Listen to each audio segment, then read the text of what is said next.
उस वक्त दिन के 9 बज रहे थे। मैं एयरफोर्स कॉलोनी में था। जिस बंगले के बाहर खड़े होकर मैंने विष्णु माता की आवाज लगाई थी वो किसी स्क्वाड्रन लीडर दयाशंकर का बंगला था। मेरी आवाज पर एक दरमियानी उम्र की हिंदू औरत साड़ी संभालती हाथ में चावलों से भरा कटोरा लिए बाहर आई। उसके माथे पर सुर्ख बिंदिया लगी थी। मैं गेट के पास खड़ा था। बेचारी ने बड़ी अकीदत के साथ मेरे करमंडल में सूखे चावल डाले। फौजी अफसरों को क्या प्रॉब्लम हो सकता था, इसका मुझे बखूबी अंदाजा था। ओहदे में तरक्की इन लोगों का एक मुश्तरका मसला होता है। चुनाचे मैंने हिंदू औरत के सर पर शफकत से हाथ फेर कर कहा, बेटी तेरे पति ने जो तरक्की की अर्जी दी है जल्द मंजूर होगी, चिंता न करो। अंधेरे में चलाया हुआ तीर ठीक निशाने पर बैठा। हिंदू औरत ने झुककर मेरे चरण छू लिए। महाराज आप अंतर्यामी हैं। मेरे पति ने कल ही तरक्की की अर्जी दी थी। विष्णु माता के मंदिर में छत्तर चढ़ाऊंगी महाराज। मेरे लिए प्रार्थना करें, मैं आपकी बड़ी सेवा करूंगी। मैंने संस्कृत का एक श्लोक पढ़कर कहा, चिंता न करो, भगवान तेरी सहायता करेंगे, तेरे पति का काम हो जाएगा। हिंदू औरत पढ़ी लिखी लग रही थी लेकिन वो तो मेरे कदमों में बिछी जाती थी। मुझे अंदर ले जाने पर इसरार करने लगी। मेरा ये मकसद नहीं था। मेरा मकसद उसको बाहर बुलवाने से कुछ और था। चुनाचे मैंने अपने खास मकसद के तहत तीर चलाया। बच्चा लगता है ये आगे जो भटनागर साहब रहते हैं उनकी पत्नी के सारे दर्द दूर हो गए हैं, सारे कष्ट कट गए हैं। जब भी उसने हमें दक्षिणा नहीं दी। हिंदू औरत सहम सी गई, बोली महाराज क्या सावित्री ने दक्षिणा नहीं दी आपको? उस बेचारी ने आपकी आवाज नहीं सुनी होगी। महाराज वो बेचारी तो बड़े कष्ट भोग रही है। उसके पेट में रसोली है, 2 ऑपरेशन करवा चुकी है। जवान बेटा 3 साल से विलायत में है, कोई खत नहीं लिखा। वो तो अपने द्वार से किसी भक्त को खाली हाथ नहीं जाने देती। उस भोली भाली हिंदू औरत ने मुझे बहुत कुछ बता दिया था। मैंने जे कारा लगाकर कहा, विष्णु देवी तुझे सरल रखे, पुत्री फिर दर्शन देंगे। वो बेचारी मेरे चरण छूती रह गई और मैं आगे बढ़ गया। कुछ दूर जाकर वापस पलटा और के भटनागर के बंगले के आगे जाकर आवाज लगाई, जय हो माता शेरावाली की जय हो, बच्चा माता के भक्तों को दक्षिणा दो। मुझे यकीन था कि यही उस विंग कमांडर भटनागर का बंगला है जिसकी तहवील में मेरा साथी है, क्योंकि उस सारी कॉलोनी में मुझे दूसरे किसी विंग कमांडर भटनागर के नाम की नेम प्लेट नजर नहीं आई थी। बंगले के बरामदे में एक दुबली पतली नाजुक अंदाम फैशन ज़दा गोरी सी कीमती साड़ी में मलबूस हिंदू औरत नजर आई। उम्र 35 और 40 के दरमियान होगी। प्लास्टिक के छोटे से ट्रे में मेरे लिए सुर्ख सेब लाई थी। सेब मेरे करमंडल में डालकर वो हाथ जोड़कर बोली, महाराज भोजन लाऊं? मैंने अपना हाथ उसके सर पर रख दिया। देवी तू बड़े कष्ट भोग रही है। वो सहमी हुई पलकें झपका कर मेरी तरफ तकने लगी। मैंने करमंडल में सबसे छोटा सेब उठाते हुए उसकी तरफ किया और कहा, इतनी बड़ी रसोली देख रहे हैं हम तेरे पेट में, 2 बार निकल चुकी है फिर पैदा हो रही है, परंतु तू निराश न हो, तेरी रसोली भी भस्म हो जाएगी और तेरे पुत्र का सागर पार से खत भी आ जाएगा। वो अपने मुताल्लिक इतनी सारी बातें सुनकर मेरे कदमों पर गिर पड़ी और आंसू उसकी आंखों से जारी हो गए। बोली, आप भगवान के अवतार हैं महाराज, आप दिलों के भेद जानते हैं, मुझ दुखियारी पर कृपा करें। मैंने उसे बाजुओं से पकड़कर उठाया और कहा, सावित्री तू परेशान क्यों होती है, हम तुम्हारी सहायता करेंगे। हम विष्णु माता के भक्त हैं, विष्णु माता हमारी अरदास कभी नहीं रद्द करेगी। वो मुझे बंगले में ले जाने पर शदीद इसरार कर रही थी। मैं उसके शौक को मजीद भड़काना चाहता था। चुनाचे मैंने कहा, देवी इस वक्त हम तेरे निवास में नहीं जाएंगे, पर हम शाम को जरूर आएंगे और तेरे लिए विष्णु माता के भजन का कीर्तन करेंगे। ये कहकर मैं तेज तेज कदमों से आगे बढ़ गया। उस इलाके से बाहर निकलते ही मैंने रक्षा पकड़ा और वापस अपने मंदिर की कोठरी में आ गया। दोपहर को भोजन के बाद कुछ देर आराम किया और शाम होते ही मैं विंग कमांडर के भटनागर के बंगले की तरफ रवाना हो गया। एयरफोर्स कॉलोनी से कुछ ही फासले पर मैंने रक्षा छोड़ दिया। सूरज मगरिबी पहाड़ियों की तरफ काफी झुक गया था और कॉलोनी के बंगलों पर फैली धूप का रंग सुनहरी हो रहा था। मैंने विंग कमांडर के भटनागर के बंगले के बाहर खड़े खड़े माता शेरावाली का जयकारा बुलाया तो अंदर से मिसेस भटनागर नंगे पांव भागती हुई बाहर निकल आई। उसके साथ उसकी जवान बेटी भी थी जिसने जीन्स पहन रखी थी और सर के बाल कटे हुए थे। जिस्म पर नीले रंग की हल्की सी जर्सी थी। वो मुझे अंदर ड्राइंग रूम में ले गई। मिसेस भटनागर की जवान बेटी का नाम बंधनी था। वो मेरी तरफ कुछ ज्यादा मुल्तिफत नहीं हुई। मॉडर्न ख्यालात की पढ़ी लिखी लड़की थी। इस किस्म के तवहुमात पर शायद यकीन न रखती हो। ड्राइंग रूम छोटा सा था मगर सलीके से सजा हुआ था। मुझे बड़े एहतराम से सोफे पर बिठाया गया। मैं खामोशी से माला फेरने लगा। सावित्री मेरे कदमों के पास कालीन पर बैठ गई। उसकी बेटी बंधनी सामने वाले सोफे के पीछे खड़ी हो गई। मिसेस भटनागर यानी सावित्री ने उसकी तरफ देखकर कहा, मंडू से कहो भगत जी के लिए मिठाई लाए। बंधनी ने जरा सा नाक चढ़ाया और पर्दा उठाकर दूसरे कमरे में चली गई। इतने में दूसरे दरवाजे का पर्दा हटा और एक 40-45 साल का तेज जहीन भूरी आंखों वाला आदमी अंदर दाखिल हुआ। उसने कांग्रेसी कुर्ता पाजामा पहन रखा था। माथे पर तिलक था।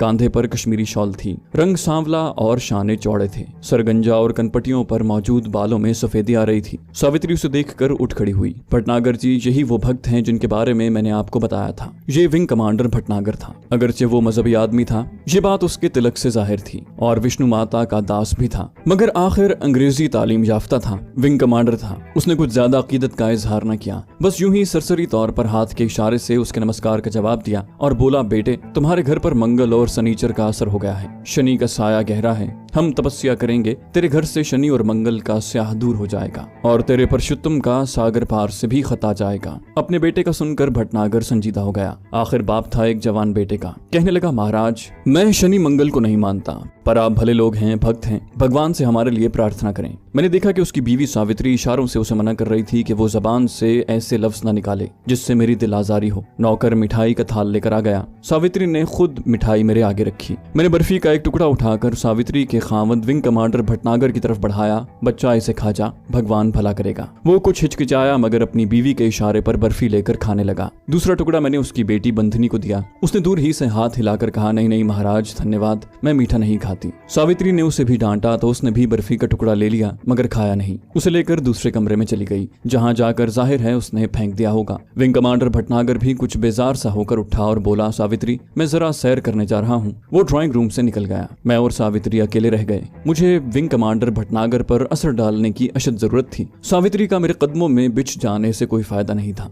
बात विंग कमांडर को कायल करने की थी, मगर सबसे पहले मैं इस बात की तस्दीक करना चाहता था कि क्या ये वही विंग कमांडर भटनागर है जिसने मेरे साथी कमांडो को कैद में डाल रखा है। इस सिलसिले में उसकी बीवी सावित्री मुझे किसी हद तक मालूमात बहम पहुंचा सकती थी। सावित्री मेरे करीब कालीन पर बैठी थी। मैंने माला का जाप करते हुए उसके सर पर हाथ रखा तो उसने अपना उदास मगर बेहद दिलकश नर्म नाजुक चेहरा उठाकर मेरी तरफ बड़ी आजिजी से देखा। मैंने कहा, सावित्री तुम देवी हो, विष्णु माता तुमसे बहुत खुश हैं, मगर तेरे पति देव से कोई ऐसा पाप हो गया है जिससे शनि और मंगल देवता इस घर से नाराज हो गए हैं। सावित्री ने हाथ जोड़कर कहा, महाराज मेरे पति देव तो बड़े महान पुरुष हैं, रोज उठकर भगवान की मूर्ति के आगे माथा टेकते हैं, दान भी करते हैं, अपने कर्मचारियों से भी अच्छा सलूक करते हैं। मैंने आंखें बंद करके कहा, सावित्री तेरे पति देव का मत्था देखकर मुझे ज्ञान हुआ है कि वो अपने दफ्तर में किसी पुरुष पर जुल्म कर रहा है जिसका पाप तुम पर पड़ रहा है। सावित्री मेरे चेहरे पर नजरें जमाए कुछ गहरी सोच में गुम गई। मैंने उसकी सोचों को मजीद आसान बनाने की कोशिश करते हुए कहा, मेरा ज्ञान मुझे बता रहा है कि तेरा पति किसी कैदी पर जुल्म कर रहा है। सावित्री फौरन बोली, महाराज आप सचमुच दिलों के भेद जानते हैं। मेरे पति देव कल दफ्तर से घर आए तो उनकी वर्दी पर खून के छोटे छोटे धब्बे पड़े थे।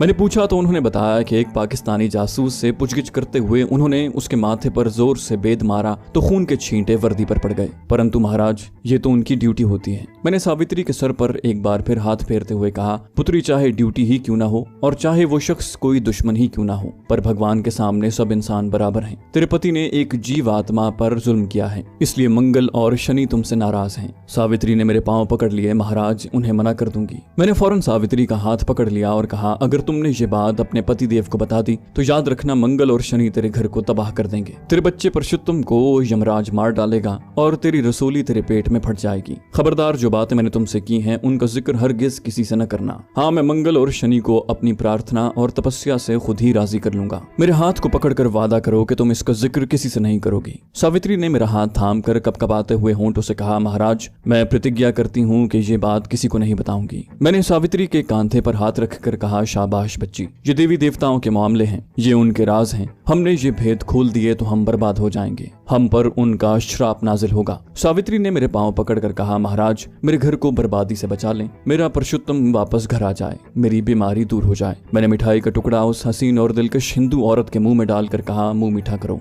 भगवान तेरी अरदास स्वीकार कर लेंगे। ये सुनकर सावित्री के चेहरे पर इत्मीनान सा उभरा। दूसरे कमरे का पर्दा हटा और उसकी बेटी बंधनी अंदर आते हुए बोली, मम्मी अब कितनी देर और लगाओगी? वो लोग चाय पर हमारा इंतजार कर रहे हैं। परमीला का 2 बार फोन भी आ चुका है। सावित्री ने अपनी बेटी की तरफ देखकर कहा, बंधनी तुम मंडू के साथ चली जाओ, मैं तुम्हारे साथ नहीं जा सकती। मैं सोफे से उठ खड़ा हुआ, नहीं नहीं देवी जी, तुम अपनी सुपुत्री के साथ जाओ, हम तो जा रहे हैं। सावित्री मुझे जाने नहीं दे रही थी, लेकिन अब मेरा वहाँ फिलहाल कोई काम नहीं था। मैंने एक रोज बाद फिर शाम को आने का वादा किया और कहा, परसों शाम को आकर मैं विष्णु माता की मूर्ति के आगे कीर्तन करूंगा, फिर सब कष्ट दूर हो जाएंगे। मैं ड्राइंग रूम से निकल गया। सावित्री बेचारी मेरे पीछे पीछे दौड़ती गेट तक आई। मैंने आहिस्ता से मगर बड़ी जलाली आवाज में कहा, सावित्री जो बातें हमारे दरमियान हुई हैं किसी दूसरे को न बताना। सावित्री हाथ बांध कर बोली, कभी नहीं बताऊंगी महाराज। मैंने मुस्कुराकर कहा, पगली मैं तेरे घर को तबाह होते नहीं देख सकता। तू बड़ी भोली भाली सुंदरी है। अच्छा, परसों आकर तेरे बेटे और तेरी बीमारी के लिए कीर्तन करूंगा। मैंने जय माता विष्णु का नारा लगाया और आगे चल दिया। मंदिर पहुंचा तो अंदर से भजन गाने और चिमटे बजाने की आवाजें आ रही थी। मेरे स्थान पर मेरे अकीदतमंदों ने अलाव रोशन कर रखा था। मुझे आता देखकर ये लोग अदब से एक तरफ हाथ बांधे खड़े हो गए। रात 11 बजे ये सब लोग चले गए। महंत ने आकर मुझसे नजराने वसूल किए और बड़ा खुश खुश वापस अपनी कोठरी की तरफ चला गया। महंत का चेला मेरे लिए कोठरी में खाना रख गया। मैंने खाना खाया और फिर तख्त पर कंबल ओढ़कर लेट गया और सोचने लगा कि विंग कमांडर भटनागर को कैसे अपने असर में लिया जा सकता है। वैसे मुझे इस बात से बेहद इत्मीनान हुआ था कि यही वो विंग कमांडर था जिसके कब्जे में मेरा साथी था। मैं परेशान भी था कि वक्त गुजर रहा है और ये भटनागर विंग कमांडर मेरे साथी को तरह तरह की अजियतें दे रहा है। इससे एक बात साफ जाहिर थी कि मेरे साथी ने अभी तक उन लोगों को कुछ नहीं बताया था। अपने साथी को यहाँ से फरार करवाने के लिए बेहद जरूरी था कि विंग कमांडर भटनागर पर अपना असर जमाया जाए और उसे जेरे बारे एहसान किया जाए। अचानक मुझे सिधा का दिया हुआ सांप का मन का याद आ गया। एक ख्याल कौंदे की तरह मेरे जहन में लपका। इस ख्याल ने मुझे पूरी एक स्कीम मुहैया कर दी थी। बड़ी मुश्किल से मैंने करवटें बदल कर रात गुजारी। जब दिन निकला और मंदिर की घंटियों की आवाजें आने लगी तो मैं कोठरी से बाहर निकल आया। नहाने धोने के बाद मैं मंदिर की तरफ गया। चंद मिनट भजन मंडली में बैठकर कीर्तन सुनने की रस्म पूरी की और वापस अपनी समाधि वाले स्थान पर आया तो अकीदतमंदों ने वहां आग का अलाव रोशन कर रखा था। मैं हरिओम का जाप करता अपने स्थान पर बैठ गया। होंठों पर वेदों के अश्लोक थे लेकिन दिमाग कुछ और ही सोच रहा था। मेरे सामने अलाव के गिर्द जो चंद एक अकीदतमंद बैठे थे उनमें बिहारी लाल नाम का एक कुम्हार भी था। मैंने इशारे से उसे बुलाया तो वो लपक कर मेरे चरणों में आकर बैठ गया। मैंने बड़ी बड़ी जलाली आंखें निकाल कर उसकी तरफ देखते हुए कहा, बिहारी लाल, माता विष्णु ने मुझे सपने में आकर हुक्म दिया है कि तुम उसके लिए एक छोटा सांप पकड़ लाओ, तुम्हारा कल्याण हो जाएगा। बिहारी कुम्हार ने हाथ बांधकर अर्ज की, महाराज विष्णु माता की जय हो, परंतु सांप किसी मांदरी से अगर ले आऊं तो ठीक है। मैंने कहा, हाँ, तुम किसी मांदरी से सांप ले आओ, मैं विष्णु माता को राजी कर लूंगा, परंतु सांप छोटा हो और ज्यादा जहरीला न हो। बिहारी खुश होकर बोला, सतबच्चन महाराज, मेरा एक मांदरी वाकिफकार है, मैं अभी जाकर उससे सांप ले आता हूँ।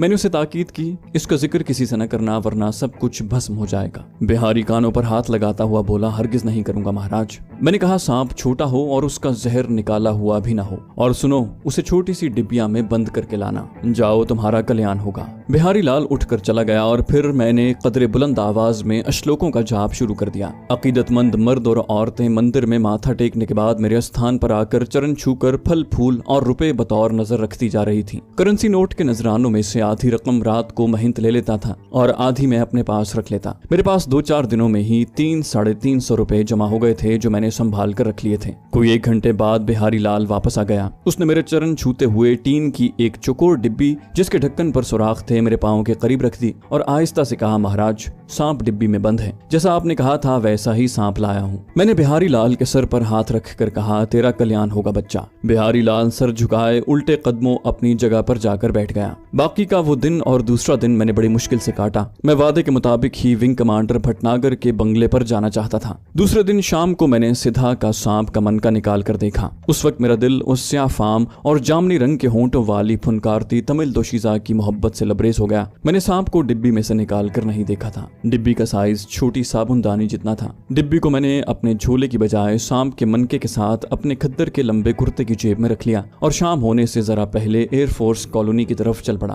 विंग कमांडर भटनागर के बंगले पर पहले रोज की तरह मेरा इंतजार हो रहा था, मगर पहले ही रोज की तरह आज भी वहाँ जिस हस्ती को मेरा शिद्दत से इंतजार था वो विंग कमांडर की पत्नी सावित्री भटनागर ही थी। भटनागर साहब आज भी घर पर नहीं थे। उनकी बेटी बंधनी भी कहीं साथ वाले बंगले पर गई हुई थी। बेचारी मिसेस भटनागर फूल मिठाइयों का थाल रखे मेरी राह देख रही थी। हाथ जोड़कर मुझे प्रणाम किया, मेरे चरण छुए। मैंने उसे आशीर्वाद दी। वो मुझे अंदर ले गई। ड्राइंग रूम की गोल मेज पर थाल में मिठाइयाँ और फल रखे थे। वहाँ न उसका खामद था न बेटी बंधनी थी, सिर्फ नौकर एक तरफ हाथ बांधे खड़ा था। आज ड्राइंग रूम की कार्निश पर कांसी की थाल में लोबान भी सुलग रहा था। रतनजू के फूलों का हार भी था। मुझे हर हालत में उस नेक दिल औरत के खामद और उसकी बेटी का इंतजार करना था। मैंने सोचा कि चलो इतनी देर कीर्तन ही करते हैं। मैंने सावित्री से पूछा कि उसके यहाँ विष्णु माता की मूर्ति कहाँ है। वो मुझे बड़े अदब से साथ वाले कमरे में ले गई। जहाँ एक छोटी सी काली गोल मेज पर पीतल की थाली में विष्णु माता की मूर्ति के आगे लोबान जल रहा था। गेंदे के फूल भी पड़े थे। मैं मूर्ति के सामने आसन जमा कर बैठ गया और मैंने कदीम वेदों में से वो श्लोक पढ़ने करने शुरू कर दिए जो मुझे याद थे।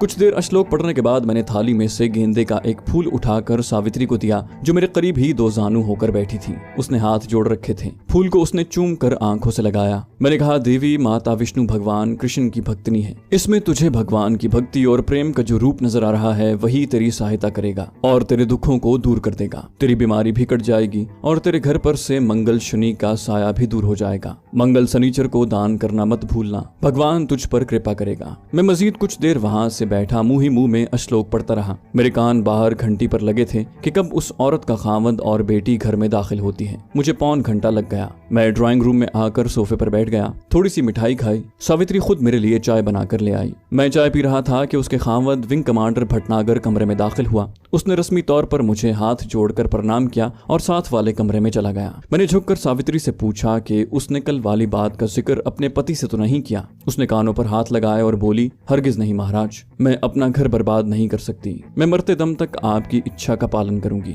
मैंने सावित्री के सर पर हाथ रखकर आशीर्वाद दी। शाबाश बच्ची। दरवाजे की घंटी इस बार भी न बजी और सावित्री की बेटी बंधनी उछलती कूदती दाखिल हुई। आज सुर्ख रंग की जीन्स में वो बहुत खूबसूरत और शोख दिखाई दे रही थी। उसने कमरे में दाखिल होते ही नाक सुकेड़ कर कहा, मम्मी जी आपने क्या सुलगा रखा है? कमरे की हवा खराब हो रही है। ड्राइंग रूम के साथ ही बाथरूम मुंसलिक था। मेरी समझ में नहीं आ रहा था कि मैं बंधनी या उसके डैडी को सांप से कैसे कटवाऊंगा, लेकिन मेरा मसला सावित्री की शोखोशंग बेटी बंधनी ने खुद ही हल कर दिया था। वो बाथरूम में दाखिल हो गई। ये बड़ा सुनहरी मौका था। ड्राइंग रूम में मिसेस भटनागर और मेरे सिवा तीसरा कोई नहीं था। मैंने सावित्री से कहा, देवी जल्दी से एक चाय की प्याली अपने हाथ से बनाकर ले आओ। सावित्री तो सती सावित्री थी। फौरन चाय बनाने किचन की तरफ चल पड़ी। ड्राइंग रूम खाली था, मैदान खाली था। मैंने एक लम्हे की भी ताखीर न की। जेब से सांप की डिबिया निकाली, उठकर बाथरूम के दरवाजे के पास गया। दरवाजे के नीचे एक दर्ज सी नजर आ रही थी। मैंने डिब्बी का ढकना खोला और सांप को एक झटके से बाथरूम के दरवाजे की दर्ज की तरफ उलट दिया। एक हल्की सी फुनकार के साथ बालिश्त भर का सांप जलेबी की तरह बल खाता बाथरूम के दरवाजे के नीचे से होकर बाथरूम में घुस गया। मैं लपक कर वापस अपने सोफे पर आकर बैठ गया और डिब्बी जेब में रख ली। अब मैं सावित्री की बेटी बंधनी की चीख का इंतजार कर रहा था और ये चीख फौरन ही बुलंद हो गई। सिर्फ एक चीख नहीं थी बल्कि चीखों की मुसलसल आवाजें आने लगी। मैं उठ खड़ा हुआ। किचन से बंधनी की माता और दूसरे कमरे से उसके डैडी भागते हुए आ गए। बाथरूम का दरवाजा तोड़ दिया गया। बंधनी बाथरूम के फर्श पर पड़ी चीख रही थी, सांप मम्मी सांप। मैंने कहा, सांप कहीं से आ गया है, उसे मार डालो। घबराओ नहीं, बच्ची को बाहर ले आओ, यहाँ ले आओ। नौकर भी आ गया। बंधनी को बाथरूम से निकालकर सोफे पर डाल दिया गया। नौकर लाठी लिए सांप को डरते डरते तलाश करने लगा। बंधनी पर नीम गशी की हालत तारी थी। उसकी माता रो रही थी। बाप बेहद परेशानी के आलम में डॉक्टर को फोन करने भागा। मैंने कहा, घबराओ नहीं, शांत रहो, हम बच्ची के जिस्म से सांप का जहर बाहर खींच लेंगे। सांप ने बंधनी की पिंडली पर जहाँ डसा था वहाँ नीले रंग का निशान पड़ गया था और खून का कतरा बाहर निकला हुआ था। मैंने फौरन जेब से सिधा का दिया हुआ सांप का मनका निकालकर उसे 2-3 बार झटका और बंधनी की पिंडली पर जहाँ सांप ने डसा था वहाँ रख दिया। मनका तो सांप के कांटे की जगह पर लगते ही जैसे जम गया। उसने अपना अमल यानी सांप का जहर चूसना शुरू कर दिया। सावित्री रो रही थी और हाथ बांधे भगवान से अपनी बच्ची के लिए प्रार्थना कर रही थी। उसके खामद विंग कमांडर को सांप के मनके पर कोई एतबार नहीं था। चुनाचे वो डॉक्टर को फोन कर रहा था कि बच्ची को सांप ने काट लिया है, फौरन एम्बुलेंस लेकर आ जाएं। मगर इस दौरान सांप का मनका अपना काम कर चुका था। उसने बंधनी के जिस्म से सांप का सारा जहर चूस लिया था और वो फूल गया था। फिर वो अपने आप बंधनी की पिंडली पर से नीचे गिर पड़ा। मैंने उसे उठा लिया और बाथरूम में जाकर अच्छी तरह से निचोड़कर सारा जहर पानी में बहा दिया। मनके को साफ किया और वापस आकर लड़की की माता सावित्री से कहा, देवी जी तुम्हारी बच्ची को भगवान ने बचा लिया है। अब इसके जिस्म में सांप का जहर बिल्कुल नहीं रहा। बंधनी भी होश में आ गई थी। वो उठकर बैठ गई। मैंने कहा कि इसे लींबू मिलाकर नमकीन पानी पिलाया जाए। नौकर फौरन पानी में नमक और लींबू निचोड़ कर ले आया। बंधनी को 2-4 घूंट पिलाए गए और थोड़ी देर में वो पूरी तरह चाको चौबंद हो गई। विंग कमांडर भटनागर तो मेरा गर्विदा हो गया। इतने में नौकर ने बाथरूम में सांप को कुचल डाला था। वो सांप की छोटी सी कुचली हुई लाश को एक गत्ते पर रख कर ले आया। बोला, बड़ा जहरीला सांप था साहब जी। बंधनी आंखें बंद करके अपनी माता से लिपट गई। उसकी माता ने उसे सीने से लगा लिया और कहा, महाराज यहाँ न होते तो क्या होता, भगवान तेरी दया है कि तूने आज महाराज को हमारे घर भेज दिया। विंग कमांडर भटनागर भी मेरी खुशामद करने लगा। इतने में डॉक्टर एम्बुलेंस लेकर आ गया। ये कोई सिख डॉक्टर था। उसको जब पता चला कि एक साधु जी ने एक मनके से सांप का सारा जहर लड़की के जिस्म से निकाल दिया है तो उसे यकीन न आया। उसने बंधनी की नब्ज देखी, वो बिल्कुल भली चंगी थी। पिंडली पर सांप के कांटे का जख्म भी देखा। जख्म ठीक हो रहा था, नीला निशान भी गायब हो रहा था। सिख डॉक्टर ने कहा, बच्ची को अस्पताल ले जाकर इसका ट्रीटमेंट करना होगा, ये बहुत जरूरी है। सावित्री ने कहा, लेकिन बंधनी के जिस्म में जहर तो है ही नहीं। सिख डॉक्टर बोला, वो तो ठीक है भाभी, लेकिन हमें पूरा चेकअप करना होगा और अगर सांप का जहर खून से खारिज भी कर दिया गया है तब भी हमें बच्ची का ट्रीटमेंट करना होगा। बंधनी कहने लगी, अंकल मैं तो बिल्कुल ठीक हूँ, दर्द भी नहीं हो रहा। बंधनी के बाप ने कहा, फिर भी बेटी तुम्हें डॉक्टर साहब के साथ अस्पताल चलना होगा। बंधनी कंधे उचकाकर बोली, ठीक है डैडी। विंग कमांडर खुद अपनी बच्ची को एम्बुलेंस में साथ लेकर एयरफोर्स के अस्पताल की तरफ रवाना हो गया। सावित्री तो मेरे आगे बिछी जा रही थी और बार बार कह रही थी कि अगर मैं वहां ना होता तो उसकी बच्ची को कोई नहीं बचा सकता था। मैंने सावित्री से अगले रोज शाम को आने का कहा और उसके इसरार के बावजूद वहां न रुका और माता शेरावाली का जयकारा बुलाता बंगले से निकलकर अपने मंदिर की तरफ रवाना हो गया।